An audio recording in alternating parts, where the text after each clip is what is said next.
بسم اللہ الرحمن الرحیم۔ ہمارا جو لاسٹ ٹاپک تھا تربیت نفس برائے زیارت رسول صلی اللہ علیہ وآلہ وسلم کورس کا، کہ صحبت کتنی ضروری ہے، صحبت سے ہم زیارت تک کا سفر ہم کیسے طے کر سکتے ہیں، اور صحبت کتنی جلدی ہمیں بلندی تک پہنچا سکتی ہے۔ اس کے بعد بہت سے لوگوں کے سوالات آئے، جو استاد محترم تھے عمر قریشی صاحب، ان کو بہت سے لوگوں نے اپروچ کیا، بہت سے لوگوں نے اس طرح کے سوالات کیے کہ ہم صحبت کیسے حاصل کریں، ہم مرشد کو کیسے تلاش کریں، ہم تصور شیخ یا تصور مرشد کیسے کریں، کیا تصور مرشد کے لیے تصویر ضروری ہے، تصویر تو جائز نہیں ہے، منع ہے، تو ہم تصور مرشد کیسے کریں، اور جن لوگوں کے مرشد اس دنیا سے جا چکے ہیں وہ کسی کے جانے کے بعد، مرشد کے جانے کے بعد ان کی صحبت یا ان کا فیض ہم کیسے حاصل کر سکتے ہیں۔ قرآن میں تو اللہ نے فرمایا ہے کہ مردے نہیں سن سکتے، اور اس طرح کے بہت سے سوالات۔ یہ لیکچر میں نے ان تمام سوالوں کے جواب اکٹھے کیے ہیں، مختصر جواب دینے کی کوشش کروں گا، تھوڑا سا لمبا ہو جائے گا، لیکن آپ سب کو بہت معلومات اور جواب ملیں گے تسلی بخش انشاءاللہ۔ سب سے پہلے ہم بات کریں، جو ہمارا ٹاپک تھا کہ صحبت دو طرح کی ہوتی ہے۔ ایک صحبت ہوتی ہے جس کو ہم گیدرنگ کہتے ہیں، یعنی کہ وہ صحبت آپ کی اچھے نیک دوستوں کی صحبت بھی ہو سکتی ہے، فیملی کی صحبت بھی ہو سکتی ہے، نیک بزرگان دین کی صحبت بھی ہو سکتی ہے، دینی کتابیں پڑھنا، ایمان افروز واقعات سننا، یہ بھی صحبت میں شمار ہوگا، یوٹیوب پہ یہی سب کچھ سننا یہ بھی صحبت میں آئے گا، اور یہ جو ہم سب مل کر یہ کورس کر رہے ہیں، تمام کورس کرنے والے اور تو کورس کروانے والے، یہ بھی اٹ سیلف ایک خوبصورت صحبت کی مثال ہے۔ یہ صحبت کی پہلی قسم ہوگی۔ دوسری صحبت کی قسم ہے جس میں ہم بات کر رہے ہیں، جو عمر قریشی صاحب نے بات کی تھی، مرشد کی صحبت، کسی بزرگ کی صحبت، کسی ولی کامل کی صحبت، جو اپنی نظر سے آپ کو درجات طے کرا دے اور آپ کو حضور پاک صلی اللہ علیہ وآلہ وسلم کی دربار تک، آپ کے روضہ تک پہنچا دے، آپ کے حضوری میں پہنچا دے، پیش کر دے۔ تو یہ جو ہوتی ہے، یہ صحبت ہوتی ہے بزرگوں کی، مرشد کی، بڑے لوگوں کی، وہ لوگ جو مستجاب دعا ہوتے ہیں، کسی کی دعا بھی آپ کو پہنچا سکتی ہے مقام تک، وہ دعا بھی صحبت ہوتی ہے۔ اور پھر میں وہی مثال دوں گا جو ہمارے اس کورس کے اساتذہ ہیں۔ میں نے شروع کے لیکچرز میں اساتذہ کا مختصر سا تعارف بھی کرایا تھا۔ ہمارے تمام اساتذہ آپ سب کے لیے دعا بھی کر رہے ہیں، آپ پہ روحانی توجہ بھی آلریڈی کر رہے ہیں کہ آپ کا نفس جلدی بلند ہو اور آپ زیارت کے اہل ہو سکیں۔ تو یہ تو مختصر سی صحبت کی بات ہو گئی۔ اب ہم اگلے سوالوں کے جواب دیتے ہیں، چونکہ آپ نے سوال کیے ہیں، آلدو وہ ہمارے کورس سے ڈائریکٹلی ریلیٹڈ نہیں ہیں، لیکن ان کے سوالات کے جوابات میں آپ کو دیتا ہوں۔ پہلا سوال کہ مرشد کے بارے میں، مرشد کیا ہوتا ہے؟ مختصر سا بتاؤں گا۔ مرشد کے بارے میں، مرشد کی تلاش کے بارے میں میری ایک ڈیٹیلڈ ویڈیو ہے، میں جو لوگ یوٹیوب سے لیکچر سنیں گے ان کو میں اس کا لنک ڈسکرپشن میں دے دوں گا۔ مرشد کہتے ہیں، آسان الفاظ میں سمجھے تو مرشد استاد کو کہتے ہیں۔ مرشد کا لفظی مطلب ہے راستہ دکھانے والا۔ مرشد استاد کو کہتے ہیں، ایسا استاد جو راستہ دکھائے۔ کون سا راستہ دکھائے؟ مسلمان سے مومن بننے کا جو راستہ دکھاتا ہے اور مسلمان سے مومن بننے کا سفر طے کرواتا ہے، اس کو مرشد کہتے ہیں۔ مسلمان سے مومن بننے کا سفر کیا ہوتا ہے کہ مومن اس کو کہتے ہیں جو نماز میں اللہ سے ملاقات کرتا ہے۔ نماز مومن کی معراج ہے، یہ نہیں فرمایا کہ نماز مسلمان کی معراج ہے۔ اسی طرح ایک جگہ ایک حدیث پاک، طویل حدیث ہے، جس میں حکم یہ فرمایا گیا کہ اللہ کو دیکھ کر نماز پڑھو۔ اگر یہ نہیں کر سکتے تو پھر یہ تصور کرو کہ اللہ تمہیں دیکھ رہا ہے۔ تو یہ مومن کی خصوصیات ہیں کہ مومن کی انتہا یہ ہے، ان شارٹر ورڈز کے، مومن اللہ تعالیٰ کو دیکھ کر نماز پڑھتا ہے، اور جس کے بارے میں حدیث پاک ہے کہ مومن اللہ کے نور سے دیکھتا ہے، اللہ کے نور کی فراست سے دیکھتا ہے، اور جس کے بارے میں حدیث قدسی میں اللہ نے فرمایا ہے کہ میں مومن بندے کی اس کا کان بن جاتا ہوں، اس کی آنکھ بن جاتا ہوں، اس کا ہاتھ بن جاتا ہوں، اس کا پیر بن جاتا ہوں۔ یعنی یہ مومن کی تعریف ہے، جو اس درجے پہ پہنچ جائے وہ مومن ہوتا ہے۔ اور مسلمان سے مومن بننے کا جو سفر طے کراتے ہیں اس کو مرشد کہتے ہیں۔ اچھا، مرشد کو کیسا ہونا چاہیے؟ مختصر بتاؤں گا۔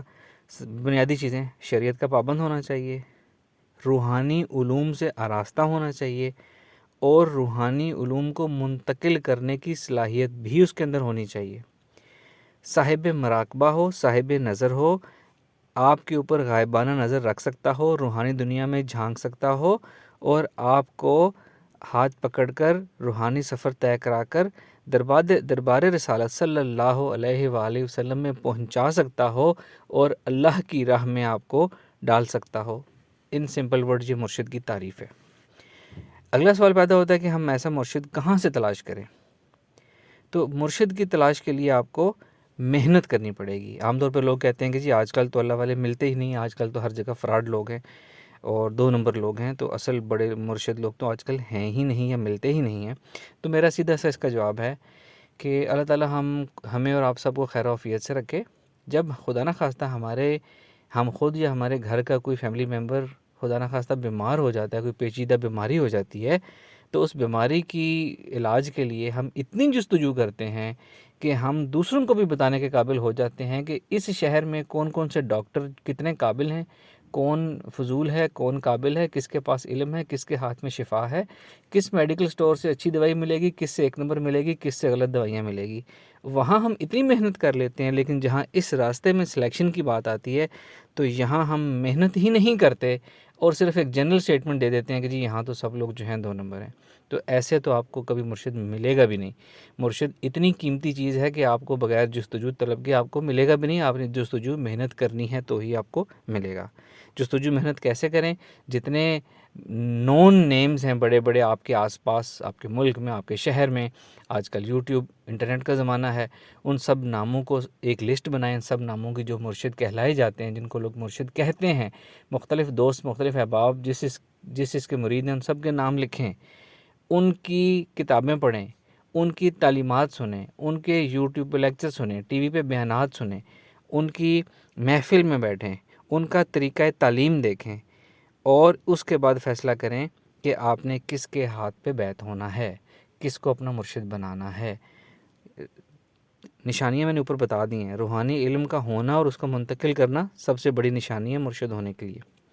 اچھا، تو اور سب سے بڑی بات یہ کہ مرشد آپ اس کو بنائیں جو ان سب چیزوں کے علاوہ جو آپ کو اپروچیبل ہو، جس سے آپ گفتگو کر سکتے ہوں، جس سے آپ کو سوال پوچھ سکتے ہوں، جس سے آپ ملاقات کر سکتے ہوں، جس سے آپ روحانی علم کے اگلے پرانے اسباق کرنے کے بعد اگلے اسباق لے سکتے ہوں۔ تو یہ مرشد کی نشانیاں ہیں۔ محنت آپ نے خود کرنی ہے، تلاش آپ نے خود کرنی ہے اور خود فیصلہ کرنا ہے کہاں آپ نے بیعت ہونا ہے۔ بیعت ہونے کے اوپر بھی ایک الگ میرا ویڈیو لیکچر موجود ہے، میں آپ کو اس کا بھی لنک دے دوں گا۔ اور بیعت ہونا ایسے ہوتا ہے کہ بیعت کا مطلب ہوتا ہے قول و اقرار، ٹرمز اینڈ کنڈیشنز۔ ہم کسی نوکری اختیار کریں، کسی یونیورسٹی میں داخلہ لیں تو اس کی ٹرمز اینڈ کنڈیشنز ہم سائن کرتے ہیں۔ بیعت بھی ٹرمز اینڈ کنڈیشنز ہوتی ہیں، اس کے علاوہ کچھ نہیں ہوتا، کوئی غیر مرئی چیز نہیں ہے، کوئی غیر اسلامی چیز نہیں ہے۔ بیعت ہونا ٹرمز اینڈ کنڈیشنز، قول و اقرار کو کہتے ہیں اور مرشد استاد کو کہتے ہیں۔ کوئی یہ عجیب چیزیں نہیں ہیں، عجیب الفاظ نہیں ہیں، ان سے پریشان نہیں ہونا آپ نے۔ اگلے سوال کی طرف آتے ہیں، تصور شیخ کیا ہوتا ہے اور تصور شیخ ہم کیا تصویر سے کریں؟ تصویر تو جائز ہی نہیں ہے۔ تو سب سے پہلی بات میں وہ لوگ جو کہہ رہے ہیں تصویر جائز نہیں ہے، وہ بالکل ٹھیک کہہ رہے ہیں، تصویر رکھنا جائز نہیں ہے، لیکن میرا سوال یہ ہے کہ وہ لوگ جو تصویر کے جائز نہ ہونے کا جواز دے رہے ہیں، کیا وہ لوگ ٹی وی پہ بھی کسی غیر محرم کو نہیں دیکھتے، کسی نیوز اینکر کو نہیں دیکھتے، کسی دینی عالم کے بیانات ٹی وی پہ رمضان میں نہیں سنتے؟ کیا یوٹیوب پہ اپنے بزرگوں کی ویڈیوز نہیں دیکھتے؟ اگر دیکھتے ہیں تو جب ویڈیو دیکھ رہے ہیں تو تصویر ناجائز کیسے ہو گئی؟ اب میں اگلی بات کرتا ہوں آپ کو۔ اس میں کوئی شک نہیں ہے کہ تصویر نامحرم کی رکھنا جو ہے وہ رکھنا اور اس کو دیکھنا جو ہے وہ جائز نہیں ہے، یہ بات درست ہے۔ اچھا، اب تصور شیخ کی بات کرتے ہیں۔ تصور شیخ ایک خاص روحانی مشق ہے، ایک مراقبہ ہے جسے ہم کہتے ہیں مراقبہ تصور شیخ۔ مراقبہ تصور شیخ کے 2 پرپز ہوتے ہیں، 2 مقاصد ہوتے ہیں اس کے۔ ایک یہ، جب ہم الفا اسٹیٹ آف مائنڈ میں بیٹھ کے ذہن کو ریلیکس کر کے، جسم کو ریلیکس کر کے، آنکھیں بند کر کے، ذہن کو سوچوں سے خالی کر کے کسی مرشد بڑی ہستی کے بارے میں تصور کرتے ہیں اور محسوس کرتے ہیں تو یہ مراقبہ بنتا ہے۔ اور جب ہم ایسا کرتے ہیں تو ہم کیا ہوتا ہے، ہم آہستہ آہستہ جب ہمارا مراقبہ پرفیکٹ ہوگا تو ہم جس کا مراقبہ کر رہے ہیں، جس کے تصور کا، اپنے مرشد کا، ہم روحانی طور پر اس کے روحانی اورا تک پہنچ جائیں گے، ہم اس کے روحانی اورا میں داخل ہو جائیں گے اور اس کے اورا کی، اس کے وجود کی روحانی انرجی ہمیں ملے گی جو ہمیں فائدہ پہنچائے گی، ظاہری بھی، باطنی بھی، سکون بھی دے گی اور راحت بھی دے گی۔ پہلا فائدہ تصور مراقبہ تصور شیخ کا کیا ہے؟ مرشد کا روحانی اورا حاصل کرنا، روحانی اورا سے انرجی لینا۔ دوسرا فائدہ مراقبہ تصور شیخ کا یہ ہوتا ہے کہ یہ بھی ایک قسم کا مراقبہ ہوتا ہے۔ جب ہم مراقبہ کر کے اپنے مرشد کے پاس روحانی طور پر پہنچنا سیکھ لیتے ہیں تو آگے آپ کی سب راہیں کھل جاتی ہیں، مرشد آپ کو کہیں بھی پہنچا سکتا ہے۔ یہ ایک مشق ہوتی ہے روحانیت میں انٹر ہونے کی۔ اور دوسرا جس کے مرشد کا جتنا بڑا مقام ہے، آپ اس تک پہنچ گئے ہیں تو وہ آپ کو اپنے ساتھ ہر جگہ آگے لے جائے گا۔ اس سے روحانی ٹریول، روحانی گروتھ، روحانی دنیا میں انٹری ہوتی ہے۔ یہ دو مقاصد ہوتے ہیں مراقبہ تصور شیخ کے لیے۔ مراقبہ تصور شیخ کے لیے کوئی تصویر، کوئی ویڈیو نہیں چاہیے ہوتی، یہ آپ کی اپنے ذہن کی امیجنیشن اور فیلنگ، تصور کرنا اور محسوس کرنا ہوتا ہے۔ اور آپ نے الفا اسٹیٹ آف مائنڈ میں آنکھیں بند کر یہ کام کرنا ہے، تصویریں کسی کی آپ نے نہیں دیکھنی۔ اور اس میں جب آپ روحانی مراقبہ کریں تو جب ہم مراقبہ کرتے ہیں تو مراقبہ شروع امیجنیشن سے ہوتا ہے۔ ظاہر ہے جو مرشد کا تصور آپ کے ذہن میں ہے، کوئی آپ نے چہرہ کبھی تصویر ویڈیو ٹی وی پہ دیکھی ہوگی تو وہاں سے شروع ہوگا۔ اگر نہیں دیکھی تو ضروری نہیں ہے کہ آپ چہرے کے خد و خال دیکھیں، آپ اپنے مرشد کے نام اور جو آئیڈینٹی آپ کی روحانی طور پر آپ ان کو جانتے ہیں اسی کے ذریعے مراقبہ کریں اور اپنے ذہن کو آزاد چھوڑ دیں۔ آپ کا مراقبہ روحانیت آپ کو خود ان کی روحانی محفل تک پہنچائے گی، چاہے آپ کو مراقبہ میں چہرہ نظر آئے یا نہ آئے، آپ کا مراقبہ ہو جائے گا اور آپ کو روحانی فیض مل جائے گا۔ تو یہ یہاں سے تصویر کا مسئلہ حل ہو گیا، روحانی انرجی ملے گی اورا کی، اور روحانی بلندی ہوگی۔ یہ دو مقاصد ہوتے ہیں مراقبہ تصور شیخ کے۔ اس کے بعد اگلا سوال آتا ہے جو سب سے اہم سوال ہے کہ کیا مردے سن سکتے ہیں؟ وہ لوگ جو فوت ہو گئے ہیں کیا وہ سن سکتے ہیں؟ سب سے پہلے میں آپ کو قرآن پاک کی 2 آیات بتا دوں اس موضوع پہ۔ ایک سورہ روم کی آیت نمبر 52 ہے، ترجمہ ہے بے شک آپ نہیں سنا سکتے مردوں کو اور نہ بہروں کو اپنی پکار جب وہ منہ موڑ کر پیٹھ پھیر کر دوسری طرف جا رہے ہوں۔ یہ پہلی آیت ہے، اللہ تعالیٰ نے اپنے حبیب صلی اللہ علیہ وسلم کو مخاطب کر کے فرمایا۔ ایک اور آیت ہے سورہ انعام کی آیت نمبر 25، اس کا ترجمہ اس طرح ہے اور ان میں سے کوئی وہ ہے جو تمہاری طرف کان لگا کر سنتا ہے اور ہم نے ان کے دلوں پر غلاف کر دیے ہیں کہ وہ اس کو نہ سمجھیں اور ان کے کانوں میں بوجھ ڈال دیا ہے، اور اگر وہ ساری نشانیاں بھی دیکھ لیں تو وہ پھر بھی ایمان نہ لائیں گے، حتیٰ کہ جب تمہارے پاس تم سے جھگڑتے ہوئے آتے ہیں تو کافر کہتے ہیں یہ تو محض پہلے لوگوں کی داستانیں ہیں۔ استغفر اللہ معاذ اللہ۔ اب یہ بات ہو رہی ہے 2 آیات قرآن کی میں نے آپ کو پیش کی ہیں، اس طرح کی اور بھی قرآن کی آیات ہیں۔ سب سے پہلے سمجھنا ضروری ہے کہ ان آیات کا موضوع کیا ہے اور ان آیات کا مقصد کیا ہے۔ ان آیات کا موضوع یہ نہیں ہے کہ مردے سن سکتے ہیں یا نہیں سن سکتے، یہ ان آیات کا موضوع ہرگز نہیں ہے۔ ان آیات کا موضوع یہ ہے کہ سب لوگ اس دنیا میں ہدایت نہیں پا سکتے، ہدایت وہی پائے گا جس کو اللہ تعالیٰ ہدایت دے گا۔ یہ موضوع ہے ان تمام آیات کا، اور ان تمام آیات کا مقصد کیا ہے؟ اللہ تعالیٰ اپنے حبیب صلی اللہ علیہ وآلہ وسلم کی دلجوئی فرما رہے ہیں۔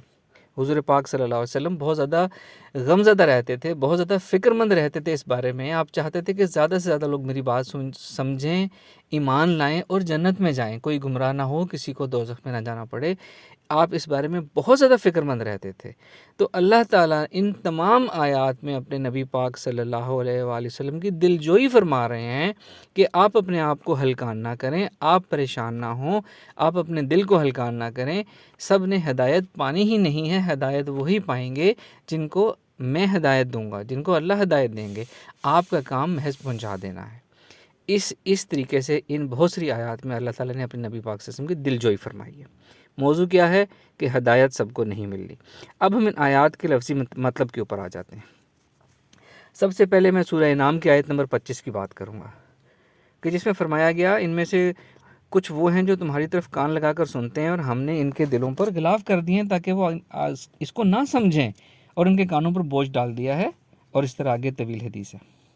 اس حدیث میں اگر آپ دیکھیں تو اللہ تعالیٰ فرما رہے ہیں کہ کچھ لوگ کان لگا کر سنتے ہیں لیکن ہم نے ان کے دلوں پر غلاف کر دیے ہیں تاکہ اس کو نہ سمجھیں۔ اب یہاں میرا ایک سوال ہے، ایک نقطہ ہے کہ کیا دلوں پر غلاف کرنے سے یا دلوں پر مہر لگانے سے کسی کی سماعت متاثر ہوتی ہے؟ کسی کے کان خراب ہوتے ہیں کہ وہ نہ سن سکے؟ ڈیفینیٹلی ایسا نہیں ہوتا.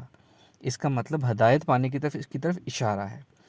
اس آیت کا شان نزول کیا ہے کہ ایک دفعہ حضور پاک صلی اللہ علیہ وآلہ وسلم قرآن پاک کی آیات سنا رہے تھے، تو سننے والوں میں کچھ لوگ تھے جن کے نام ہیں، جس طرح یہ میں پڑھ کے آپ کو سنا رہا ہوں، کہ تلاوت قرآن پاک سننے لگے تو نظر سے اس کے ساتھیوں نے کہا کہ محمد صلی اللہ علیہ وآلہ وسلم کیا کہتے ہیں؟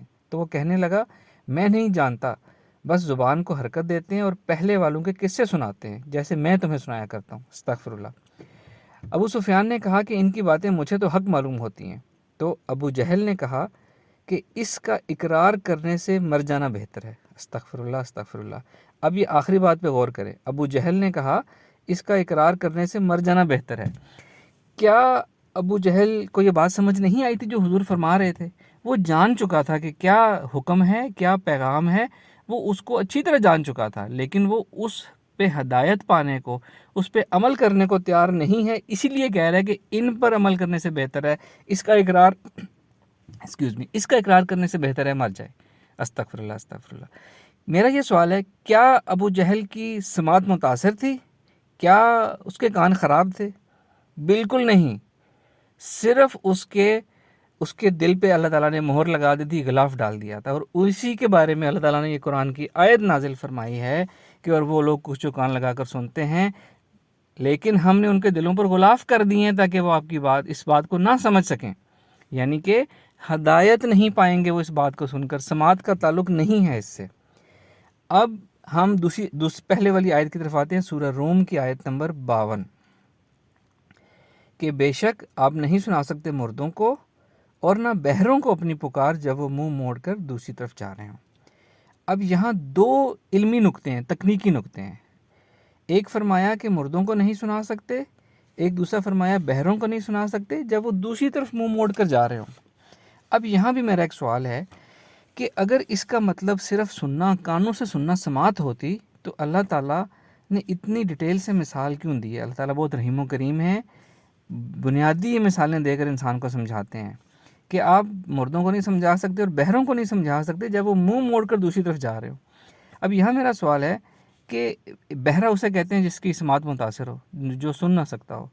تو بہرا تو بے شک اگر آپ کی طرف منہ کر کے بھی کھڑا ہوا ہو، آپ کو دیکھ بھی رہا ہو، تو پھر بھی وہ آپ کو نہیں سن سکتا. تو اللہ تعالیٰ نے یہ کیوں فرمایا کہ آپ بہروں کو نہیں سنا سکتے جب وہ منہ موڑ کر دوسری طرف جا رہے ہوں؟ یہ بتانے کا کیا مقصد تھا؟ اللہ تعالیٰ کا یہ سمجھانے کا مقصد یہ تھا کہ اگر وہ آپ کی طرف رخ کرے گا تو کم از کم آپ کو دیکھ لے گا، وہ اشاروں کی زبان سمجھ لے گا. لیکن دوسری طرف منہ موڑ کے وہ کیوں جا رہا ہے؟ کہ وہ سننا ہی نہیں چاہتا، اس کی نیت ہی نہیں ہے، وہ ایمان لانا ہی نہیں چاہتا. تو یہاں پر بھی بات ایمان لانے کی ہو رہی ہے، دعوت کی بات ہو رہی ہے. یہاں بے شک آپ نہیں سنا سکتے مردوں کو کا مطلب ہے کہ آپ ان کو اپنی دعوت کے ذریعے ایمان پر قائل نہیں کر سکتے، وہ ایمان نہیں لائیں گے آپ کی بات سن کر. یہاں یہ مطلب ہے. اب دوسرا تکنیکی نقطہ اسی آیت کا، بے شک آپ نہیں سنا سکتے مردوں کو اور نہ بہروں کو اپنی پکار. پکار اردو زبان کا لفظ ہے، جو عربی میں لفظ استعمال ہوا ہے وہ ہے الدعا. یعنی دعا کا جب میں نے عربی لفظ کا مطالب میں نے دیکھے تو اس کے مطالب میرے سامنے آئے. الدعا کا مطلب ہے دعوت، رغبت یا مائل ہونا یا کسی کو مائل کرنا.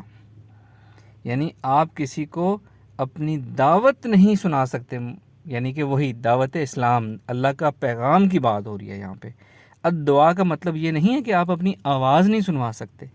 آواز کے لیے عربی میں لفظ ہے صوت، یعنی کہ جس کو ہم کہتے ہیں اردو میں بھی استعمال ہوتا ہے صوتی اثرات، یعنی کہ ساؤنڈ ایفیکٹس. اور یہی صوت کا لفظ اللہ تعالیٰ نے دوسری جگہ استعمال کیا جہاں فرماتے ہیں اے ایمان والو اپنی آوازیں نبی کی آوازوں سے اونچی نہ کرو. وہاں اللہ تعالیٰ فرماتے ہیں یا ایھا الذین آمنوا لا ترفعوا اصواتکم فوق صوت النبی. صوت کا لفظ استعمال کیا گیا ہے آواز کے لیے. تو یہاں یہ مطلب نہیں ہے کہ بہروں کو اپنی آواز نہیں سنوا سکتے. یہاں مطلب ہے کہ وہ بہرا جو دوسری طرف منہ کر کے جا رہا ہے، آپ اس کو اپنی دعوت کے ذریعے ایمان پر نہیں لا سکتے، ایمان وہ نہیں لائے گا آپ کی دعوت سن کر. اس کا یہ مطلب ہے. تو یہاں ان تمام آیات کا مقصد یا موضوع یہ ہے ہی نہیں کہ مردے سن سکتے ہیں یا نہیں سن سکتے. یہ نبی پاک صلی اللہ علیہ وسلم کی دل جوئی فرمانا ہے کہ ہدایت وہی پائے گا جس کو اللہ تعالیٰ ہدایت دیں گے. اب میں اس نقطے پر آتا ہوں کہ کیا واقعی مردے سن سکتے ہیں کہ نہیں. اب ہم دوبارہ قرآن پاک کی طرف آتے ہیں، احادیث کی طرف آتے ہیں. ایک صحیح حدیث ہے، صحیح حدیث ہوتی ہے جو سب سے اعلیٰ درجے کی حدیث ہوتی ہے، جس پہ کوئی اختلاف نہیں ہوتا. صحیح حدیث ہے کہ غزوہ بدر کے بعد غالباً 2 یا 3 دن کے بعد جتنے کفار کے سردار تھے، ان کی سب کو اجسام کو، ان کی لاشوں کو اکٹھا کر کے ایک کنویں میں پھینک دیا گیا تھا، ایک پرانے گندے کنویں میں پھینک دیا گیا تھا.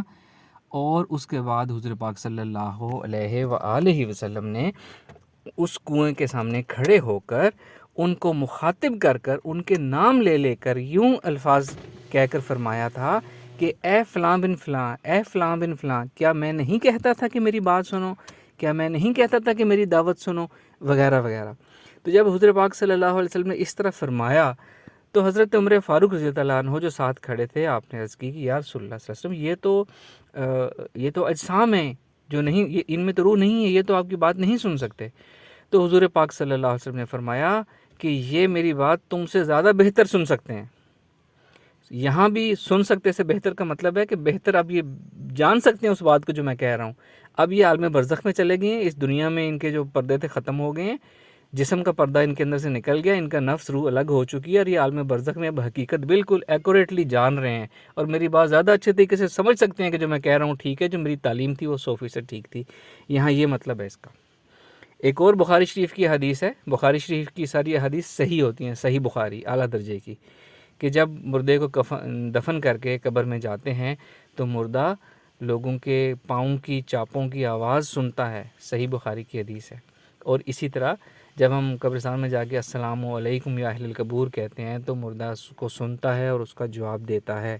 یہ سب چیزیں اس بات پر دلائل دیتی ہیں کہ مردہ سن سکتا ہے، لیکن اس کا نامہ اعمال کلوز ہو چکا ہے، وہ ایمان نہیں لا سکتا.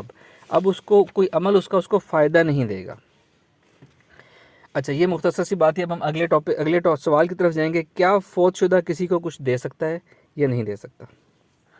اس کی میں صرف بیسک چیزیں آپ کو سمجھاؤں گا، ایڈوانس تو بہت زیادہ تعلیمات ہیں اس کی. بیسک میں آپ کو یہ سمجھاؤں گا. علامہ ابن قیم ہے، جن کو جو مکتبہ اہل حدیث کہہ لیں یا اس مسلک کے ہیں، 8ویں صدی ہجری کے ایک عالم گزرے ہیں. علامہ حافظ عماد الدین ابن کثیر کے استادوں کے استاد رہے ہیں. آپ نے کتاب لکھی جس کا نام ہے کتاب الروح. 8ویں صدی ہجری میں آپ نے کتاب لکھی کتاب الروح. اس کتاب میں آپ نے صحابہ اور تابعین کے خواب اکٹھے کیے ہیں، صحابہ کے خواب اور تابعین کے خواب، اور ایسے خواب بہت زیادہ آپ نے بیان کیے ہیں. اس میں احادیث کی روایات کے راویوں کے اصولوں کے مطابق آپ نے بہت سے خواب بیان کیے ہیں، جہاں بہت سے صحابہ اور تابعین یہ بتا رہے ہیں کہ مجھے میرے بزرگ، میرے والد، میرے والدین مرنے کے بعد، فوت ہونے کے بعد خواب میں ملے، اور انہوں نے خواب میں مجھے مل کے بتایا کہ میں نے خزانہ گھر کے فلاں حصے میں دبایا ہوا ہے، اور وہ میں نے وہاں سے پھر ان کی بات سنی اور خزانہ میں نے نکال لیا، جو کہ درست تھا، درست ثابت ہوا. ایسی بے شمار احادیث آپ نے بیان کی ہیں، بے شمار آپ نے ایسے واقعات خوابوں کے بیان کیے ہیں کہ جہاں لوگوں نے خواب میں آ کر بتایا کہ یہ چیز یہاں ہے، یہ ایسے ہے. ثابت ہوا کہ خواب میں آ بھی سکتے ہیں. اور یہ جو میں نے آپ کو علامہ ابن قیم کی کتاب کی بات سنائی ہے، اس میں جو فوت شدہ لوگ ہیں وہ خواب میں مل کر کیا دے رہے ہیں؟ انفارمیشن دے رہے ہیں.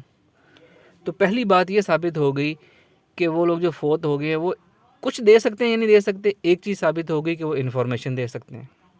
ہم یہ چیز خود بھی آج کل بھی لوگ ایکسپیرینس کرتے ہیں کہ ہمیں بزرگ خواب میں ملتے ہیں اور کچھ بتاتے ہیں، جس سے ہمیں پتہ چلتا ہے کہ اچھا واقعی ایسا تھا جو جس چیز کی ہمیں تلاش ہوتی ہے.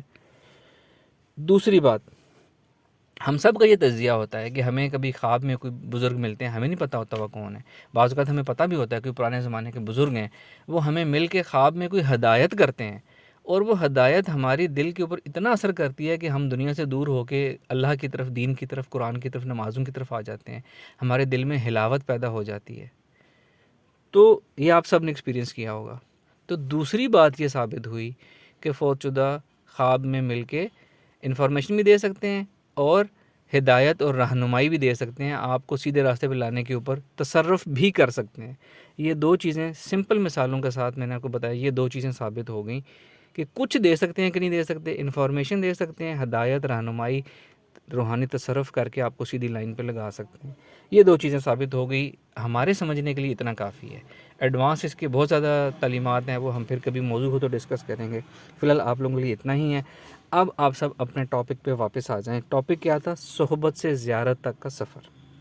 تو آپ لوگوں نے کیا کرنا ہے کہ پہلے تو یہ سمجھ لیں کہ صحبت صرف فزیکل صحبت نہیں ہوتی کہ ہم کسی کے ساتھ ایک کمرے میں بیٹھے ہیں، اس کی فزیکل محفل میں بیٹھے ہیں.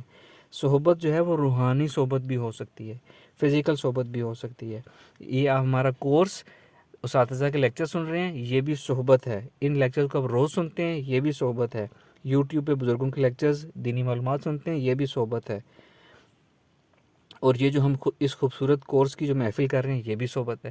وہ لوگ خوش نصیب لوگ جن کو زیارات عطا ہوئی ہیں اور ہو رہی ہیں، وہ حضور پاک صلی اللہ علیہ وسلم کی صحبت میں جا رہے ہیں، آپ کے دربار میں جا رہے ہیں، یہ بھی صحبت ہے. تو صحبت آپ نے اویلیبل ذرائع سے صحبت اختیار کرنی ہے. جنہوں نے مرشد کی ابھی تلاش کرنی ہے، وہ ایک الگ ٹاپک ہے، اس کو کورس کے بعد کے لیے رکھ لیں. ابھی آپ نے جو اویلیبل صحبت کے آپ کے پاس اپرچونیٹیز ہیں، ان میں سے آپ نے صحبت اختیار کرنی ہے تاکہ آپ کا رجحان اسی طرف رہے. حضور پاک صلی اللہ علیہ وسلم کی بارے میں کتابیں پڑھنا، ان کی باتیں سننا، آپ کی عادات کو جاننا، یہ سب وہ چیزیں ہیں جو صحبت میں شمار ہوں گی اور آپ کو حضور پاک صلی اللہ علیہ وسلم کی قربت اور زیارت تک پہنچائیں گی انشاءاللہ تعالی. Thank you very much. السلام علیکم. بسم اللہ.